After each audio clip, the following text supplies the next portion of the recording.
Assalamualaikum warahmatullahi wabarakatuh. Salam guru penggerak. Saya Widya Faradila, calon guru penggerak angkatan 11 Kabupaten Kota Waringin Timur, Kalimantan Tengah. Pada kesempatan kali ini saya akan menunjukkan video aksi nyata saya tentang budaya positif di lingkungan sekolah saya, yaitu SD Negeri 3 Mentawa Baru Hulu. Selamat menyaksikan. Assalamualaikum warahmatullahi wabarakatuh. Salam sejahtera bagi kita semua. Apa kabar hari ini, ibu-ibu, bapak-bapak? Ya, puji syukur marilah kita panjatkan kehadirat Allah Subhanahu wa Ta'ala, karena berkat rahmat limpahannya lah kita bisa hadir pada hari ini dalam kegiatan ini dengan keadaan sehat walafiat. Salawat serta salam tak lupa kita aturkan kepada junjungan Nabi besar Muhammad SAW.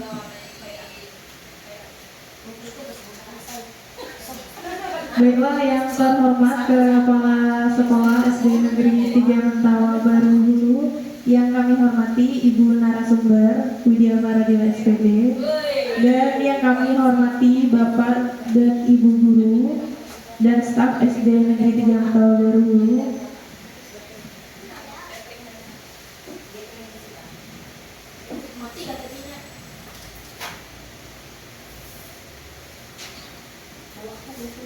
Saya akan membacakan susunan acara pada hari ini, yaitu pertama pembukaan, kemudian sambutan dari Kepala Sekolah SD Negeri 3 Mentawa Baru Hulu, kemudian pemaparan materi desiminasi calon guru penggerak dan sesi tanya jawab, kemudian yaitu terakhir penutup.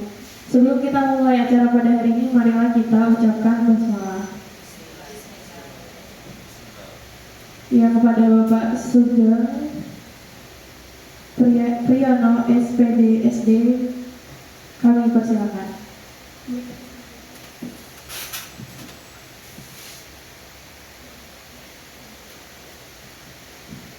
Assalamualaikum warahmatullahi wabarakatuh. Saya hormati semua Dewan Guru SD Widya Faradila Hulu dan CGP Sidika Pada Hulu, Ibu Widya. Terima kasih. Hari kita akan mengikuti kegiatan desiminasi, ya, mudah nanti kita bisa ambil ilmunya, bermanfaat untuk kita, menyemangati kita untuk senantiasa menghidupkan kegiatan kelompok atau komunitas belajar kita ini. Dan mari sama-sama kita simak dari desiminasi dari Ibu Widya. Terima kasih. Assalamualaikum warahmatullahi wabarakatuh. Yaitu tadi sambutan singkat dari Kepala Sekolah kita. Kemudian selanjutnya yaitu pemaparan materi dari narasumber yang berjudul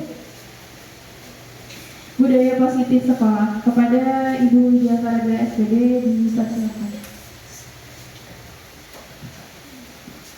Ya, Assalamualaikum warahmatullahi wabarakatuh. Pertama-tama saya ucapkan terima kasih kepada Bapak Ibu yang bersedia hadir pada hari ini dalam membantu proses pendidikan program guru penggerak saya pada hari ini, ya.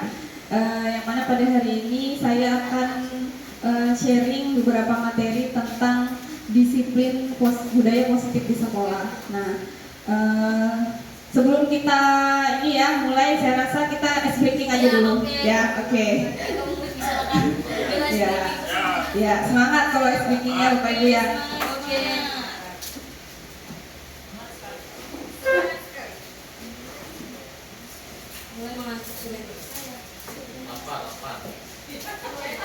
Joget kan atau ini berhubungan dengan angka apa kalau pikir lagi siang namanya lu pikir apa itu jogetnya sih yang ini yang pertama Mbak halo satu juga dulu ya.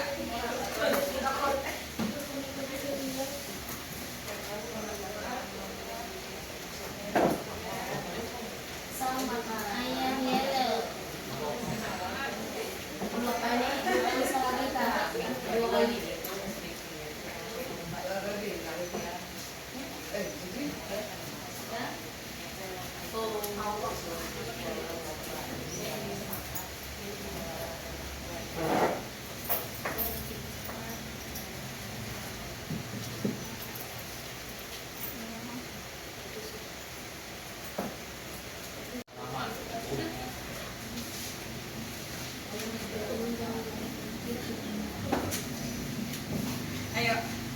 Jadi yang dapat post-it warna kuning itu menulis dengan awalan kata jika. Kata-katanya bebas. Misalnya jika saya jadi bupati atau apa terserah, bebas. Jika saya apa. Yang pink diawali dengan kata maka. Maka saya. Bebas. Ya. Yang kuning jika, yang pink maka. Bebas ya.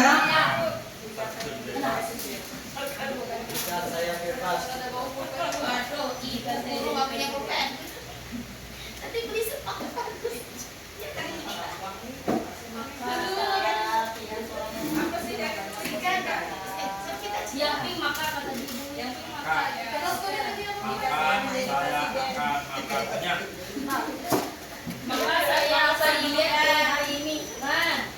Diet wah. Jika saya mau jadi, saya akan diet gitu. Jika aja.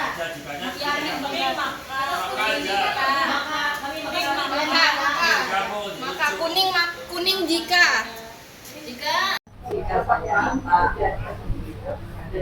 Buat kalimat dengan kata jika gitu. Pakai jika gitu. Tapi Sudah? Pak Robin sudah kak?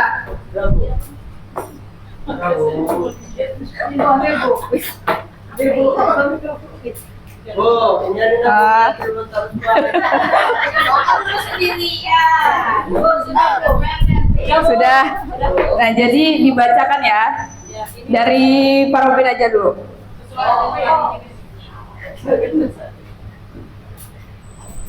Jika saya lelah, Jika saya lelah, jawab.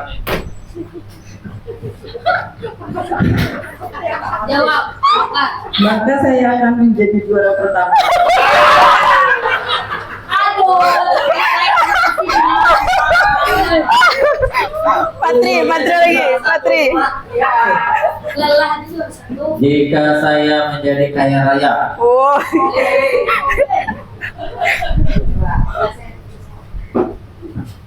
Maka berilah akhirnya keadaan saya.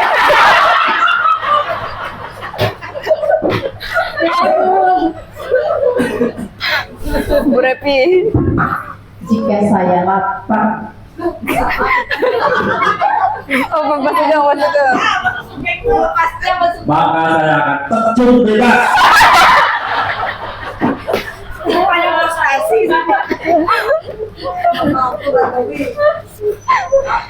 Mbak Pevi belum ya? Saya jika saya ingin pintar, Jika saya ingin pintar, maka saya berbahagia.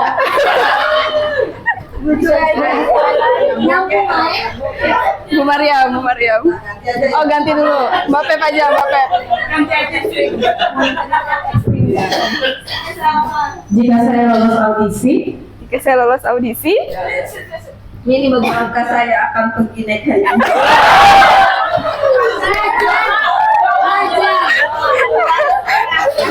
ini dulu. Jika saya jadi bupati,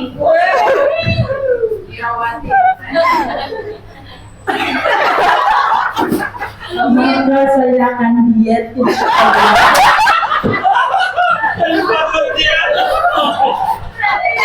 Terakhir. Jika saya haus, Bu Zahra. maka saya akan mengajar lebih baik. Ya, tepuk tangan dulu kita semua. Ya, udah selamat ya Bapak Ibu ya.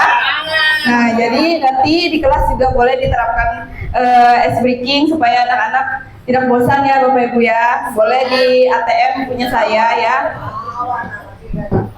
Ya, kita lanjut ya. Kita masuk ke materi. Di sini saya akan memaparkan tentang disiplin positif ya.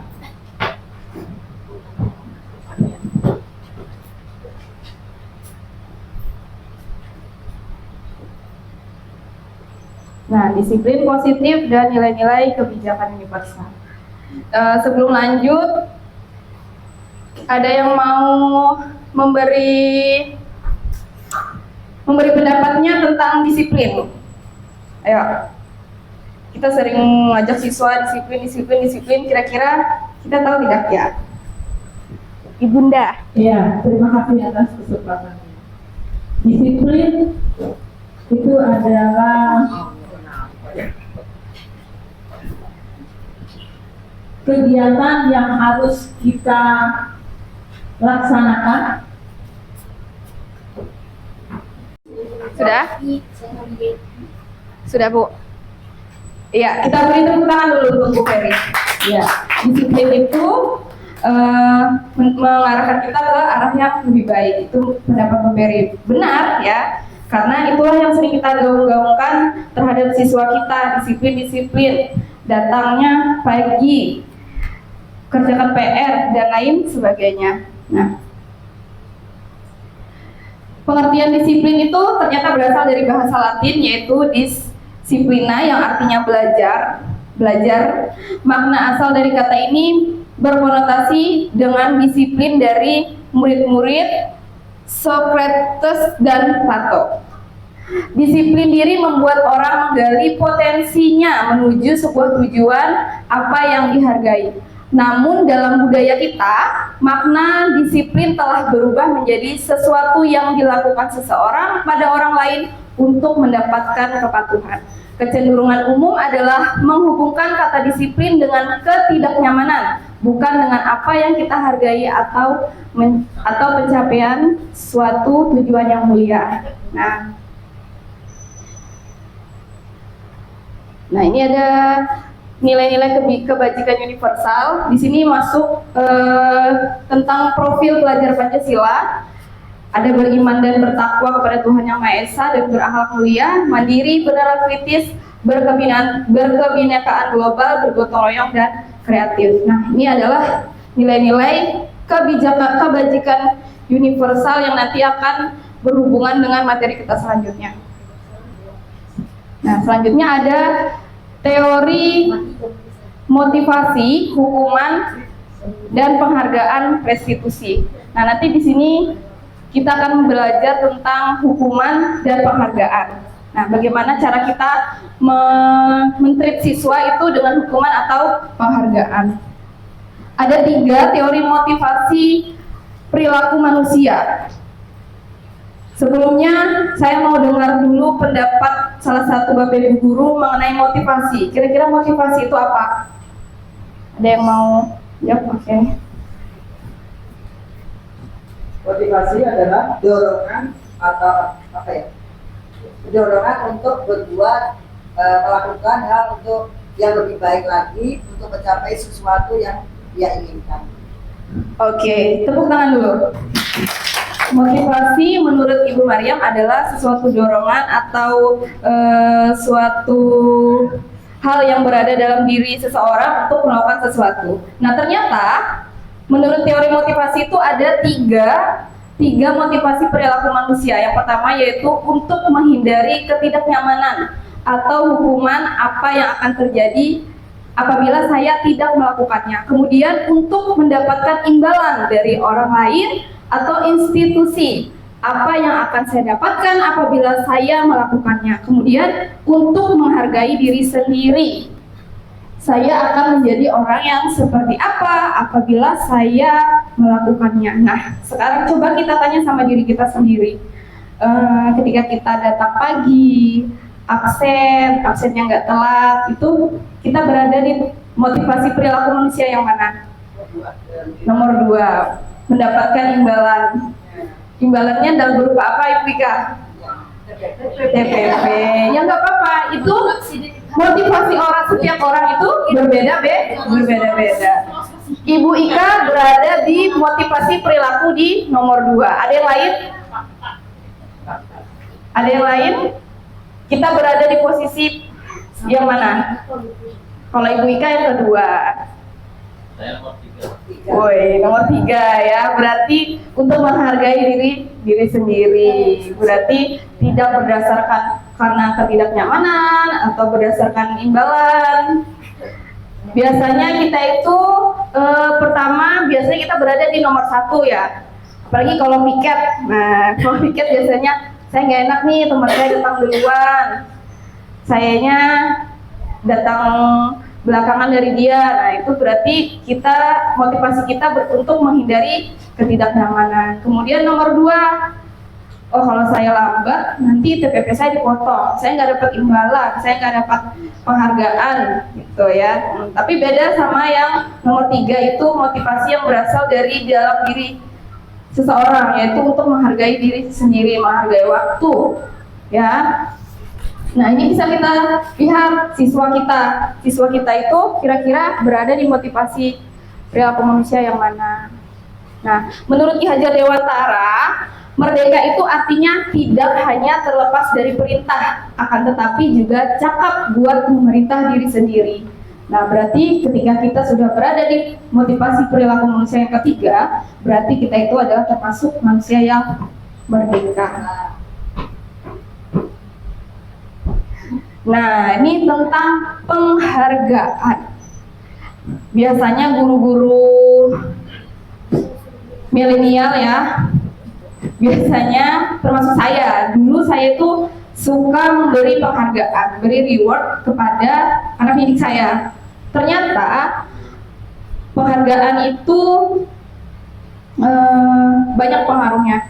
Yang pertama, kalau mungkin dia jangka pendek, mungkin dia bagus, tapi kalau kita gunakan jangka panjang, nah di sini ada penghargaan menghukum, penghargaan mengurangi ketepatan, penghargaan tidak efektif, dan penghargaan merusak hubungan. Ada yang mau ditanya dulu kira-kira tentang materi penghargaan ini? Pengertiannya dulu. Woi.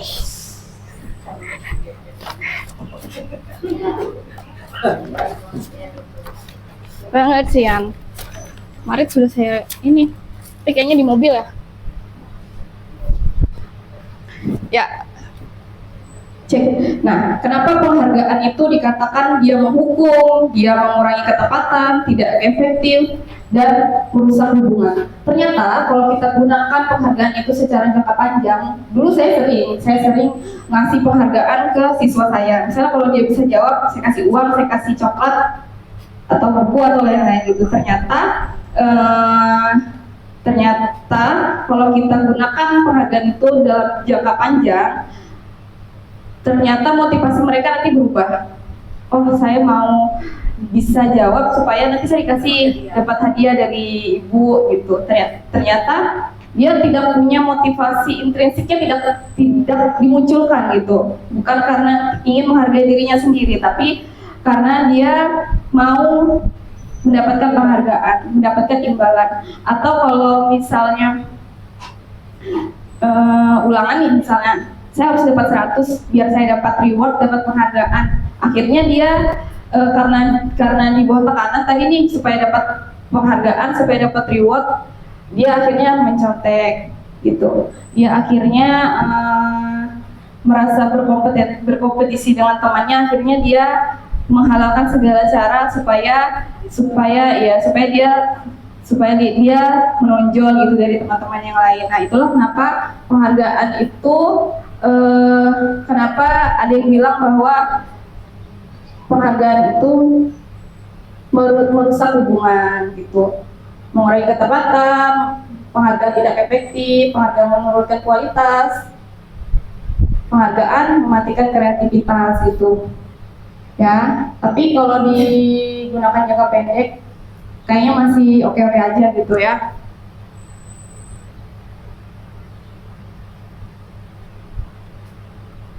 Nah, selanjutnya yang hukuman dan konsekuensi. Nah, biasanya kalau ada siswa yang lambat, yang tidak mengerjakan PR, itu biasanya kita kasih hukuman ya. Biasanya apa? Biasanya hafalan kalau Ibu Ira. Ada yang lain? Nyanyi, ambil sampah. Nah, ternyata kalau sekarang itu ada yang namanya konsekuensi. Nah, hukuman dan konsekuensi. Sekarang ada beberapa pertanyaan. Nah, jadi tahu ya Bapak Ibu ya perbedaan hukuman dan konsekuensi. Kalau konsekuensi itu adalah sebab dari akibat dari perbuatan dia. Misalnya kalau dia buang sampah, kita sudah bikin perjanjian. Kalau kamu buang sampah berarti nanti kamu harus buang pada tempatnya. Jika tidak maka ada konsekuensinya gitu. Karena kita sudah membuat kesepakatan di awal. Kalau kamu tidak mengerjakan PR, maka kamu akan apa gitu ya. Nah, sekarang ada beberapa pertanyaan. Kira-kira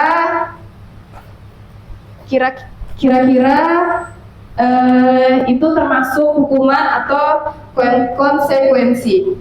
Ada yang berani maju? Ditempel aja. Nih. Kalau yang hijau berarti hukuman, yang oranye konsekuensi. Ayo, langsung ditempel aja. Bebas. Di sini nggak ada salah benar ya. Ya. Satu orang satu. Hijau hukuman. Orange sanksi.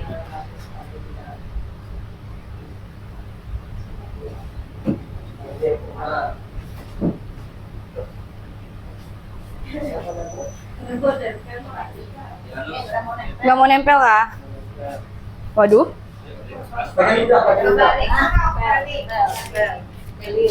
Atau ini, ada ini, akban tadi nih. Ini ada akban mas. Kalau dia plastik bisa nih. Mas. Menggunakan masker ini. Yuk, siapa lagi?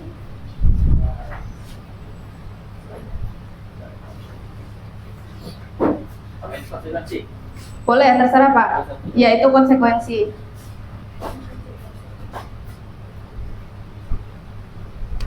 Ayo Mbak Dwi, CGP angkatan 12 ya.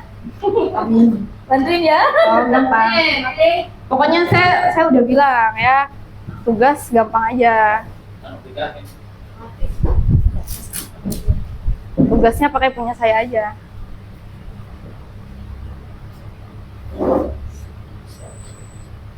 Tiga lagi, ayo.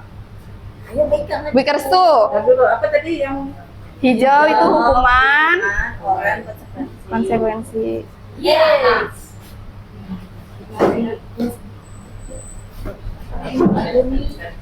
hukuman lah tadi. Pakai liur tuh.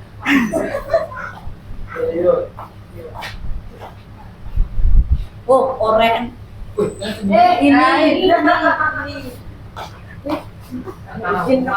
Iya, jatuh lagi. Konsekuensi. Mana kesini lagi lah saya.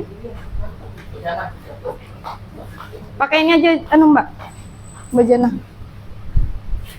Sudah semua ya? Satu lagi, nomor itu. Ya, terakhir. Ayo, Bu Diana. Benar-benar Ian Desai. Karena dihukum, Pak. Karena dihukum, Pak. Ada di sebelah diri kalau yang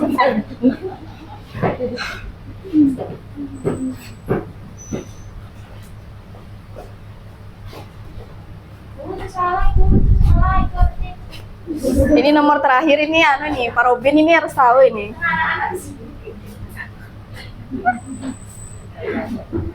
Ya, udah ya. Sekarang kita lihat jawabannya. ding ding ding. Nah, Yang bawah salah. yang pertama itu termasuk dalam hukuman. Mencatat 100 kali di dalam buku kalimat saya tidak akan terlambat. Berarti kayak Ibu Ira tadi ya. Siapa yang masih menggunakan hukuman seperti ini? Nah, terus lari mengelilingi lapangan basket 2 kali karena terlambat hadir di sekolah. Hukuman ya, bukan konsekuensi. Murid diminta untuk push up 15 kali karena tidak menggunakan masker, boleh hukuman. Menggantikan kertas tugas teman yang telah dicoret-coret. Konsekuensi membersihkan tumpahan air di meja tulis karena tersenggol pada saat belajar adalah konsekuensi. Murid disuruh untuk tidak menggunakan sepatu seharian di sekolah karena tidak menggunakan sepatu hitam. Nah, yang terakhir ini kenapa dia termasuk konsekuensi padahal hampir sama dengan yang nomor 2, lari mengelilingi lapangan basket 2 kali karena terlambat. Oke, good ya, karena mungkin dia sudah tepuk tangan dulu untuk Pak Robin. Berarti boleh Pak Robin ya, karena disesuai mata pelajaran dan mungkin sudah membuat kesepakatan kelas bersama guru mata pelajarannya seperti itu ya. Yang nomor 2 itu hukuman ya, bukan konsekuensi karena tidak ada hubungannya, dia terlambat dan lari lapangan basket seperti itu. Nah, ini adalah perbedaan hukuman dan konsekuensi.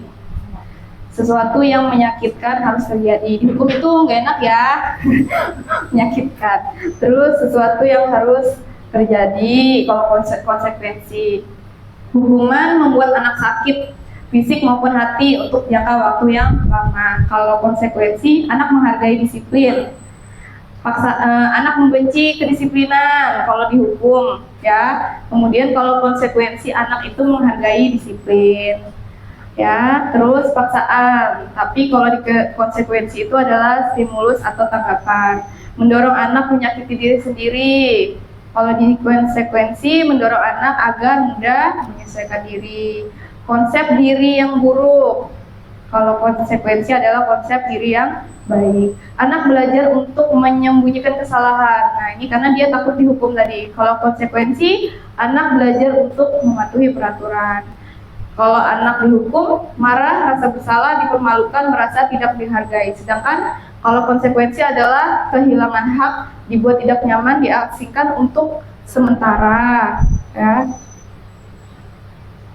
Nah, sekarang kita masuk di restitusi. Tadi sudah penghargaan, hukuman, kemudian restitusi.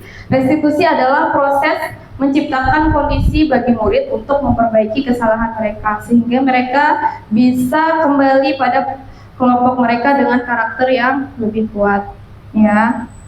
Nah, ini adalah perbedaan hukuman, konsekuensi, dan restitusi ya. Restitusi, Pak. Nah, selanjutnya ini adalah ciri-ciri restitusi.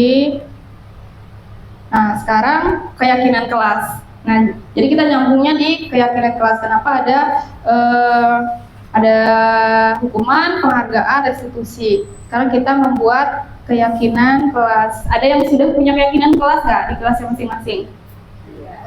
Ada. Iya, sama aja. Coba kesepakatan kelas. Oh, ini ada peraturan kelas juga nih, kelas 3B nih. Coba.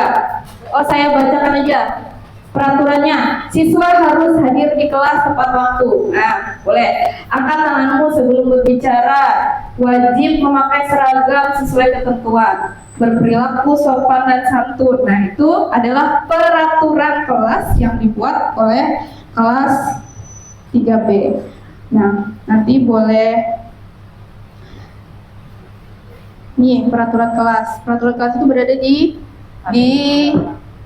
tengah-tengah sini karena peraturan itu sifatnya masih berbentuk apa ya? Sesuatu yang mengikat ya. Peraturan itu adalah sesuatu yang mengikat. Sedangkan yang harus ditaati. Sedangkan keyakinan di sini itu adalah sesuatu yang kita sepakati bersama-sama anak-anak. Keyakinan itu biasanya menggunakan bahasa-bahasa yang positif. Nah, kayak kalau peraturan tadi itu kan tidak boleh datang terlambat. Nah, nanti bisa kita ubah datang tepat waktu gitu. Tidak boleh berbicara saat guru berbicara. Nanti kita bisa ubah saling menghargai, gitu kan? Itu termasuk dalam kebajikan universal tadi. Nah, kemudian ketika kita sudah membuat keyakinan kelas ini, nanti lingkungan positif itu akan kita rasakan di sekitar kita. di misalnya di kelas. Terus nanti untuk lingkup luasnya budaya positif itu bisa kita rasakan di lingkungan sekolah seperti itu. Nah, ini ada kesepakatan kelas. Nih, datang tepat waktu, mengucapkan salam. Nah, nomor 2 itu, misalnya kadang masih ada yang menggunakan jangan membuang sampah sembarangan.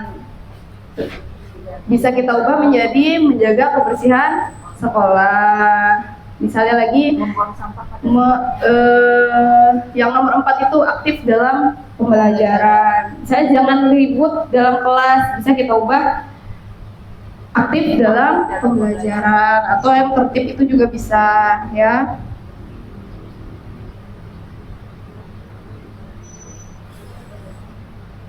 Nah, ini sekarang kira-kira kata yang bisa kita ubah menjadi keyakinan kelas itu apa? Selalu benar. Oh, yang di Iya. Ya. dilarang mengganggu orang lain, dilarang mengganggu orang lain. Ada yang mau coba? Ada yang mau coba? Cek. Ada yang mau coba dulu? Dilarang narkoba. Nih ya, post-it-nya ya. Ditulis aja nanti. Kira-kira apa kata positif yang bisa menggantikan kata-kata peraturan kelas tersebut?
Nah, itu sudah.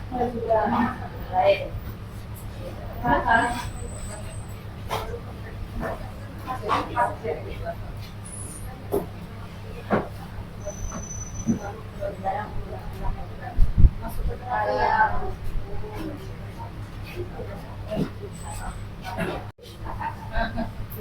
Oh, anak ketiga.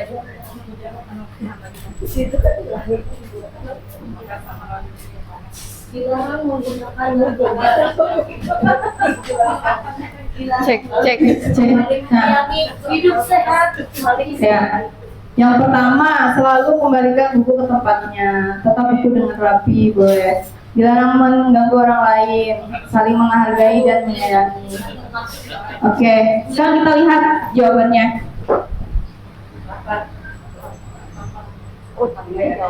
Nah, ini. Nah, selalu kembalikan buku ke tempatnya ternyata adalah bagian dari tanggung jawab.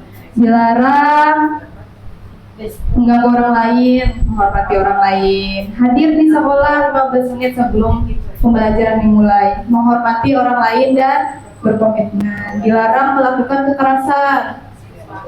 Keselamatan, menghargai orang lain. Dilarang menggunakan narkoba. Jagalah kesehatan, boleh gitu ya. Bergantian atau menunggu giliran. Menghormati orang lain, ya budaya antri. Gunakan masker, ya kesehatan. Oke, lanjut ya. Yang sebelah. Kebutuhan dasar manusia. Nah, kita sudah sampai ke kebutuhan dasar manusia. Nah, ini ya. Tadi teori motivasi ada 3 tadi ya. ketidaknyamanan, kemudian untuk mendapatkan imbalan dan untuk menghargai diri sendiri. Nah, sekarang ini ada kebutuhan dasar manusia. Yang pertama itu adalah untuk apa ini? Yang di tengah? Bertahan hidup. Kebutuhan manusia yang utama, bertahan hidup ya. Makan, sandang, pangan, papan itu untuk bertahan hidup. Kemudian rasa kasih sayang dan rasa diterima. Nah, kemudian ada penguasaan, kebebasan dan kesenangan. Nah, jadi kenapa kita harus belajar ini? Supaya kita tahu, oh, siswa kita itu berada pada kebutuhan dasar manusia yang mana. Kayak tadi ya, kalau dari rumahnya belum dapat kasih sayang, belum dapat keharmonisan, dia ke sekolah itu untuk mencari rasa ingin disayangi gitu. Cari perhatian. Terus dia ada juga siswa yang ingin bebas gitu. Nggak mau pakai sepatu, nggak mau bajunya dikeluarkan, dia ingin bebas, dia tidak ingin dikekang gitu. Nah, terus ada lagi untuk kesenangan, misalnya apa kalau kesenangan? Misalnya dia di kelas itu gambar pada saat jam pelajaran gitu. Ternyata itu adalah bagian dari kebutuhan dia senang menggambar gitu ya.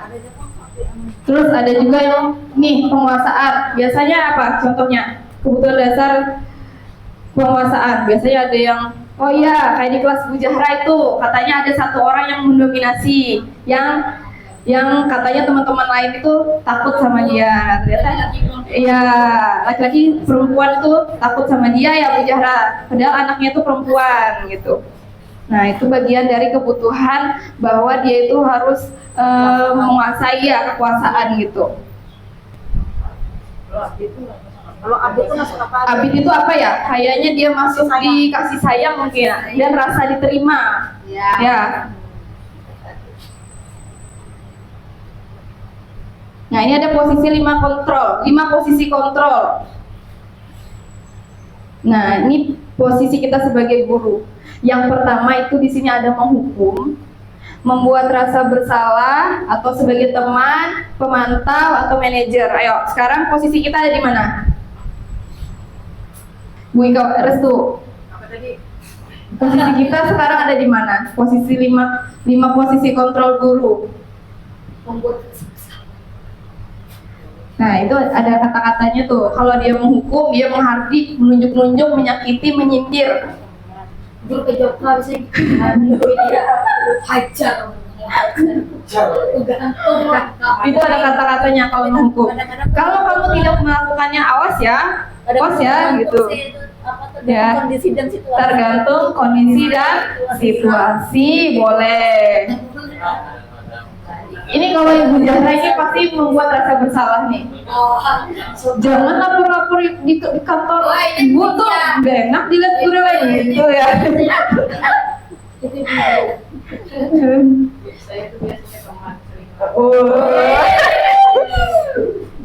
Masih dulu. Iyalah. Akhirnya Ayo, yang mana? Yang lebih dominan yang mana, Ibu Ika Restu? Yang mana kalau Ibu Ika? Pemantau ya? Mana itu? Meletakkan guru di peraturan dan hukum di dunia berkualitas. Oh iya. Ada lagi selain Ibu Ika Restu, Ibu Zahra yang mana? Ibu Ani manajer aja. Dulu memantau badan. Mem Repi berada di mana? Kalau Mem Repi ini kayaknya pemantau ini. Biasanya nih. Siapa yang sebagai teman ini? Ibu Ika apa tadi? Makam Ika Restu tadi. Bu Peri yang mana Bu Peri? Berganti. Peri manajer. Ya. Dan seharusnya kita sebagai guru itu berada di posisi manajer. Nah, ketika siswa berbuat salah itu nggak harus kita hukum, nggak harus kita maki-maki, tapi kita menguatkan pribadi tersebut, menanyakan kira-kira apa sih alasannya melakukan kesalahan gitu ya. Tapi ya gitulah, tergantung situasi dan kondisi, tergantung mood yang fair ya. Tapi idealnya harusnya kita berada di sini ya, nih mengajukan pertanyaan-pertanyaan. Apa yang kita yakini gitu. Misalnya ada siswa yang ini, kan kadang Pak Robi tuh, sepatunya mana? Gitu ya. Masuk. Ya tapi susah juga sih kayak Pak Robin ya, kalau mau jadi manajer berapa ratus siswa nggak pakai sepatu, kamu kenapa nah nggak pakai sepatu, sepatunya mana gitu, susah juga ya. Sepatunya mana? Yang mana? Ya salah dulu. Materi ke mana ya? Berarti yang mau Berarti yang Oh, jadi kita langsung cuma tekan aku.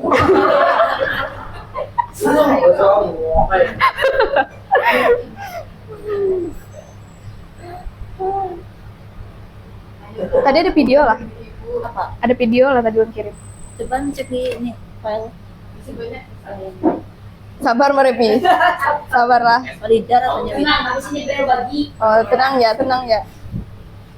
Kita buka ini ya, rapinya aja. Nah, kita sampai ke segitiga restitusi. Segitiga restitusi ini adalah tahapan bagaimana kita menyikapi permasalahan yang dihadapi oleh peserta didik. Nah, jadi di sini yang pertama, nih ya, yang paling bawah ya, nih menstabilkan identitas. Kemudian itu validasi kebutuhan atau validasi tindakan yang salah. Kemudian terakhir itu menanyakan keyakinan. Nih contoh, ada beberapa contoh. Sebentar, kita langsung lihat video yang saya bikin itu ya.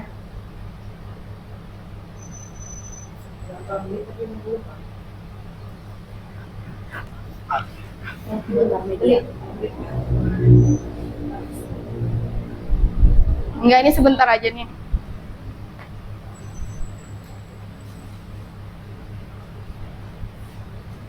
Suaranya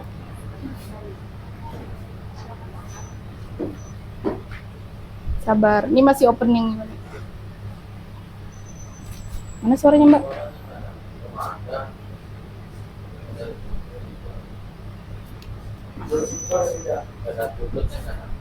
ada. Speaker buatnya. Ya speakernya, tapi nggak ada suaranya gitu. Nggak ada suaranya emang kah? Dari sininya. Nih, oh kalau keluarnya ini suara dari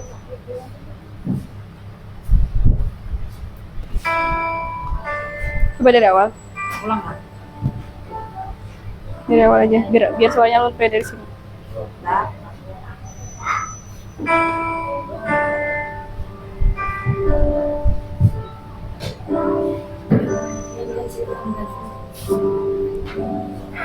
Tinggal ganti itunya.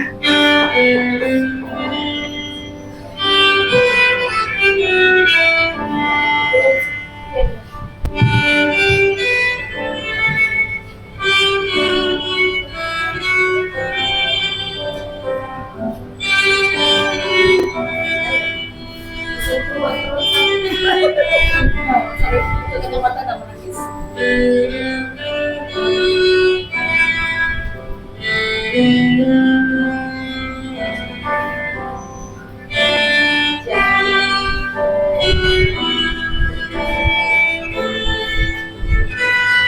Ini kasusnya lah, contoh kasus.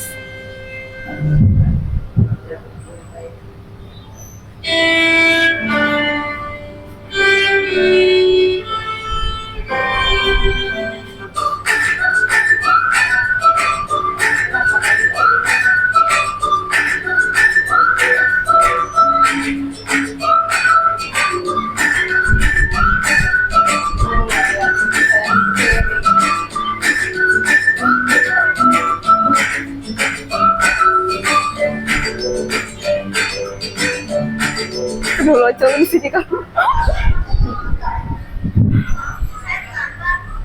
Kan terlihat topnya doi kan.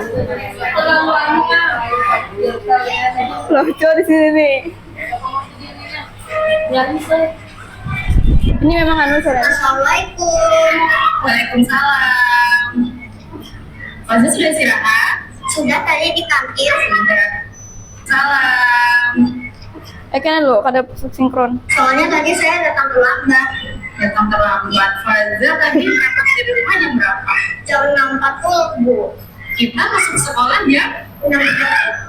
Merupakan hal baik atau tidak? Tidak. Nah, Fazla tahu ya kalau terlambat itu bukan Iya. baik ya. Baik Fazla, setiap manusia itu pasti pernah melakukan kesalahan.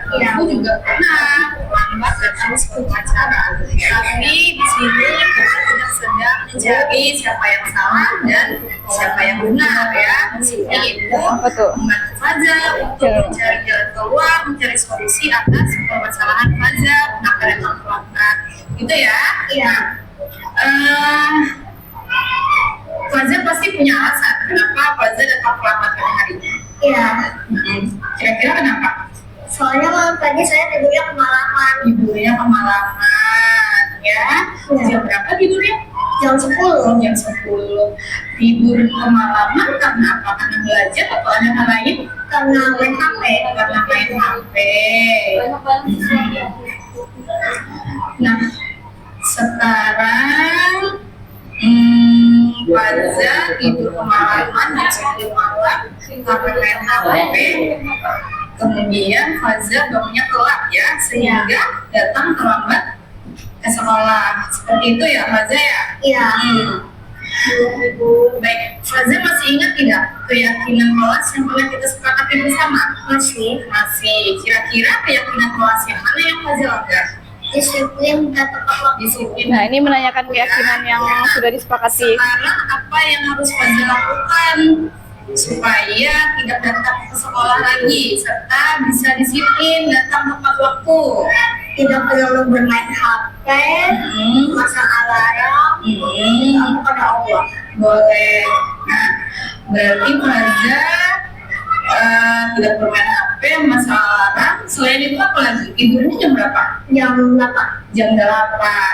Pasang alarm. Kemudian Fazla selain pasang alarm boleh juga minta bantuan sama orang tuanya untuk dibangunkan lebih awal ya. Iya. Bangun sebelum apa biasanya? Sebelum sholat subuh supaya Fazla juga bisa sholat subuh ya. Iya. Kira-kira kapan Fazla mau melakukan hal baik tersebut? Mulai hari ini ya. Berarti mulai hari ini Fazla akan melakukan perubahan itu ya untuk menjadi pribadi yang lebih baik lagi dan disiplin. Iya. Ya. Bisa kira-kira? Bisa ya. Baik, terima kasih Fazla. Ibu yakin Fazla bisa menjadi anak yang lebih baik lagi dan bisa menjadi kebanggaan orang tua ya. Iya. Sekarang Fazla boleh balik ke kelasnya. Terima kasih Bu, saya berjanji akan menjadi anak yang lebih baik lagi. Terima kasih telah membantu saya dan telah membantu saya. Ya, sama-sama. Assalamualaikum. Waalaikumsalam. Nah, terus di sini tuh ada refleksi dari anaknya. Sebentar lah, buru-buru dikit ya lagi.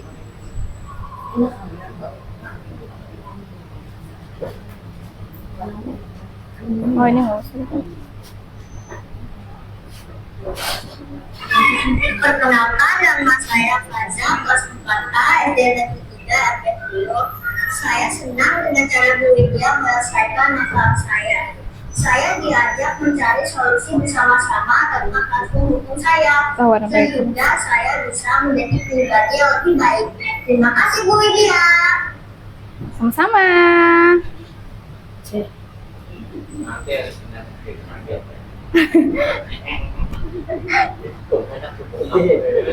Iya. Oh iya, saya kemarin ada videoin Patri waktu anak-anak itu ini apa namanya terlambat itu. Tunjukkan.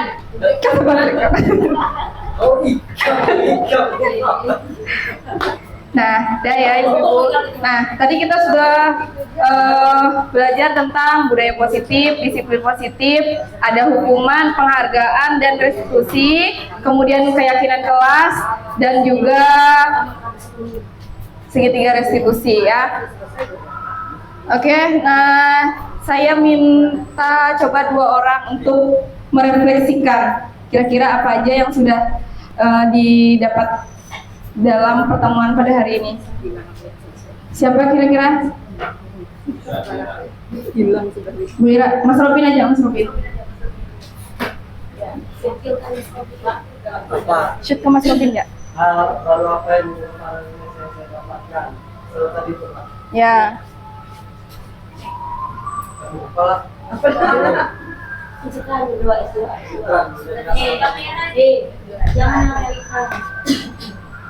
Ya, hal baru yang mengubah paradigma saya yang saya dapatkan di kegiatan budaya positif sekolah, yaitu bagaimana cara kita memanusiakan anak-anak dan juga menjadi teman bagi mereka agar kita lebih memahami apa kebutuhan kita dalam kelas nantinya, sehingga tidak ada lagi cara model lama untuk menghadapi anak-anak di era yang baru pada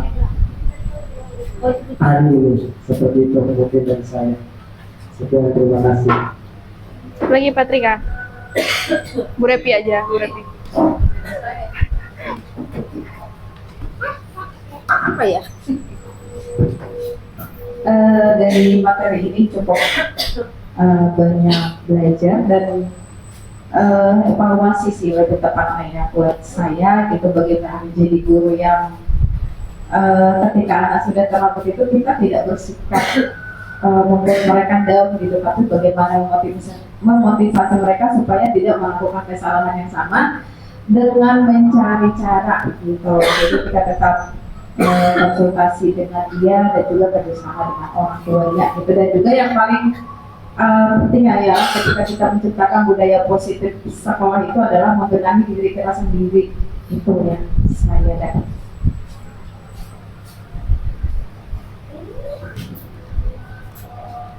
Saya ucapkan terima kasih kepada Pak Robin, Mem Repi yang sudah merefleksikan kegiatan kita pada siang hari ini.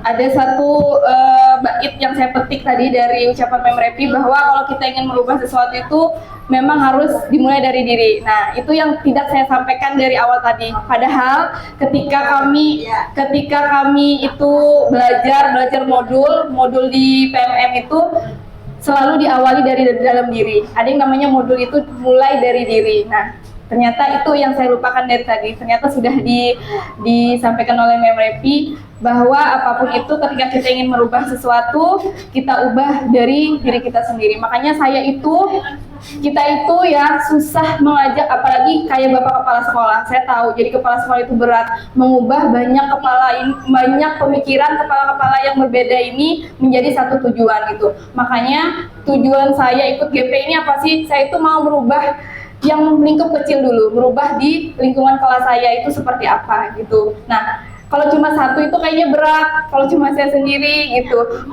menggendong 18 kelas ini gitu. Jadi alangkah baiknya kita itu sama-sama, terus nanti ayolah gitu tertarik ikut GP gitu. Karena kita ubah aja dulu pembelajaran kita yang di kelas itu seperti apa. Nah, saya yakin kayak Bu Peri itu senior, Ibu Mariam itu senior ya. Saya tahu ilmunya itu jauh sekali dari saya. Ya, kalau saya ngomong kayak gini, saya rasa juga saya nggak patah sih ngomong di hadapan beliau-beliau itu, karena meskipun beliau nggak ikut GP, nggak ikut apa, tapi pasti jam terbang itu menentukan ya.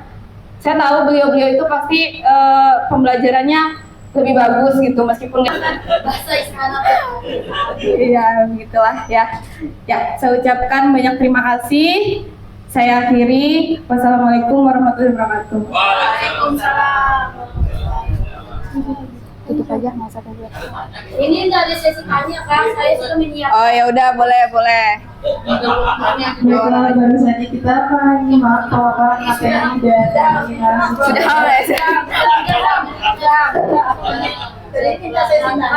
Ya, karena ditiadakan sesi tanya jawab, saya ucapkan terima kasih banyak atas perhatiannya. Dan juga mohon maaf sebesar-besarnya jika ada kekurangan perilaku atau perkataan yang menyinggung. Mungkin itu saja yang bisa sampaikan, yang bisa saya sampaikan. Billahi taufiq wal hidayah. Wassalamualaikum warahmatullahi wabarakatuh.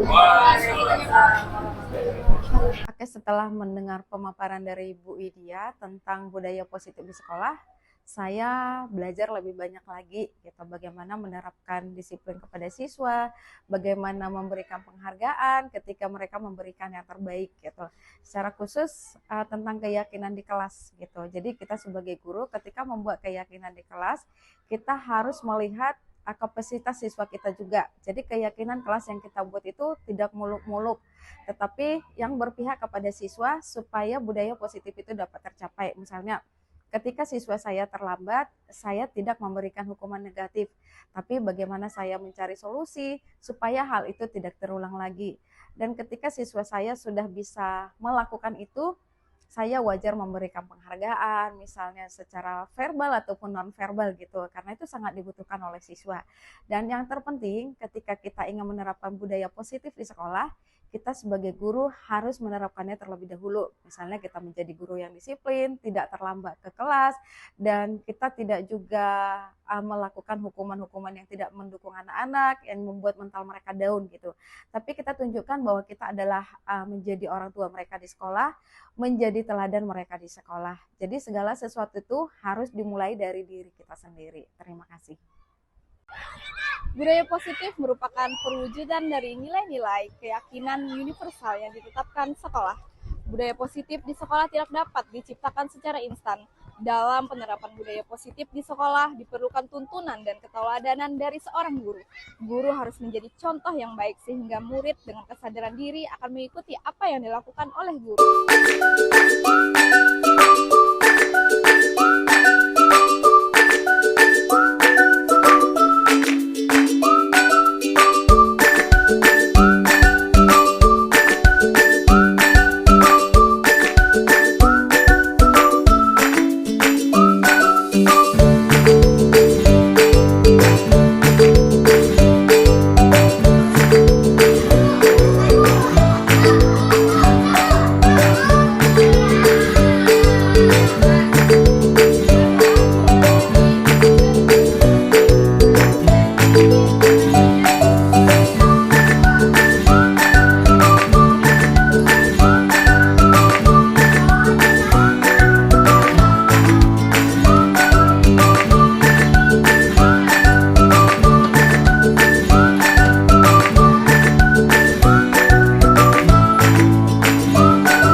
Silakan ditempel.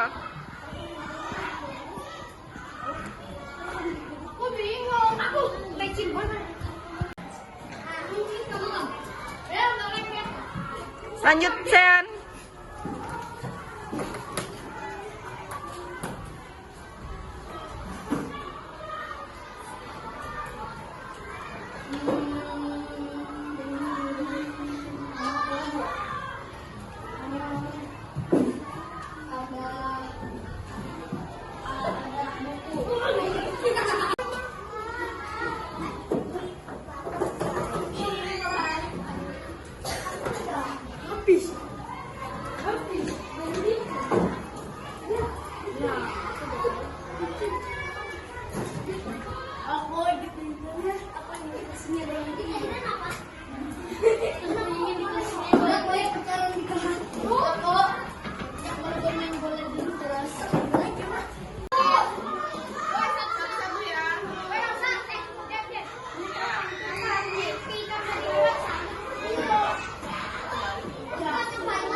seperti pembuatan keyakinan kelas bersama teman-teman di kelas.